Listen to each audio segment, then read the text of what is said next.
সোমবার সন্ধ্যায় আন্তর্জাতিক মহাকাশ কেন্দ্র থেকে পৃথিবীতে ফেরার জন্য রওনা দেন গ্রুপ ক্যাপ্টেন শুভাংশু শুক্লা।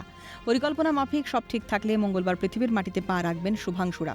মহাকাশ অভিযানে ছিলেন আরও ৩ মহাকাশচারী, পেগি উইটসন, স্লাভোস উজনানস্কি, উইসনিয়েস্কি ও টিবর কাপু। এলেন মাস্কের ড্রাগন ক্যাপসুলেই ফিরছেন তাঁরা। ক্যালিফোর্নিয়া উপকূলে অবতরণের কথা রয়েছে তাদের। বৃহস্পতিবার শুভাংশুদের 18 দিনের মহাকাশ অভিযান শেষ হয় বলে জানিয়ে দেওয়া হয় নাসার তরফে। আনডকিংয়ের পর থেকে এ পর্যন্ত ঘন্টা দেড়েক যেটুকু গেছে সমস্ত, যেটাকে বলি আমরা নমিনাল, অর্থাৎ যা হওয়ার ছিল তাই হয়েছে, যে রাস্তা দিয়ে যাওয়ার কথা ছিল সেটাই হয়েছে। এবং নেক্সট 21 ঘন্টা টোটাল 21 ঘন্টা মতো নমিনালি হবে, কারণ পুরোপুরি অটোমেটিক। এই অটোমেটিক জিনিসের লাস্ট 52 মিনিট একটুখানি ওভাররাইড করতে হতে পারে শুভাংশু শুক্লাকে, যেহেতু উনি পাইলট, যে যদি যে অ্যাঙ্গেল করে ওটা পড়ার কথা সেইটা যদি না হয়, বাই চান্স কোনো কারণে যদি অটোমেটিক কম্পিউটার ঠিকঠাক মতো কাজ না করে, তাহলে ওভাররাইড করে ওটাকে সেই অ্যাঙ্গেলে পৃথিবীর দিকে মুখ করে ফেলা। এই যে আমাদের যে ওনার যে ক্যাপসুলটা আছে, সেই ক্যাপসুলটা 40 ডিগ্রি অ্যাঙ্গেল করে পৃথিবীতে পড়তে হবে।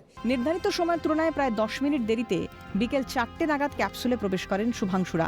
এরপর আনডকিং প্রক্রিয়া শেষ হয় 4:15 মিনিটে। নাসার তরফে জানানো হয়েছে, ফেরার যাত্রাপথে সময় লাগবে আনুমানিক 22.5 ঘন্টা। জানা গেছে, এই মিশনের মাধ্যমে তারা প্রায় 250 কেজি গবেষণা উপকরণ নিয়ে ফিরছেন। আইএসএস থেকে আলাদা হওয়ার পরেই ক্যাপসুল পৃথিবীর দিকে এগোতে শুরু করবে। এরপর পৃথিবীর বায়ুমণ্ডলে প্রবেশের পর 2টি প্যারাশুট খুলবে ক্যাপসুল থেকে। পৃথিবীর উদ্দেশ্যে পাড়ি দেওয়ার আগে রবিবার আন্তর্জাতিক মহাকাশ স্টেশনে অ্যাক্সিয়াম 4 মিশনের মহাকাশচারীদের জন্য একটি বিদায় অনুষ্ঠান আয়োজন হয়। প্রসঙ্গত, এই মিশন নাসা ও ইসরোর মধ্যে 2020 সালে মোদি ট্রাম্প বৈঠকে গৃহীত দ্বিপাক্ষিক মহাকাশ সহযোগিতা চুক্তির বাস্তব রূপ। স্বাভাবিকভাবেই বলা চলে, এই ঐতিহাসিক মিশন শুধুমাত্র ভারতের নয়, বিশ্বের মহাকাশ গবেষণার ইতিহাসে একটি স্মরণীয় অধ্যায় হয়ে থাকবে। এদিকে শুভাংশুর ঘরে ফেরার আশায় অধীর আগ্রহে অপেক্ষা করছে তার পরিবার।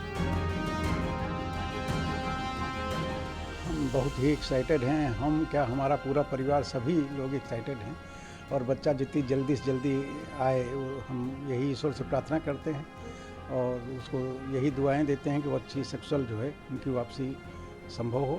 और ये हमारे लिए बहुत ही गौरव की बात है कि वो बच्चा हमारा मिशन पूरा करके वापस आ रहा है।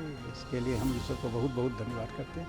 बहुत ज़्यादा एक्साइटेड है, बहुत ज़्यादा खुशी हो रही है कि कितनी जल्दी वो पल आए कि बच्चा हमारा वापस आए और हम लोग मिले उससे जाकर के। खुशी, बहुत ज़्यादा खुशी हो रही है।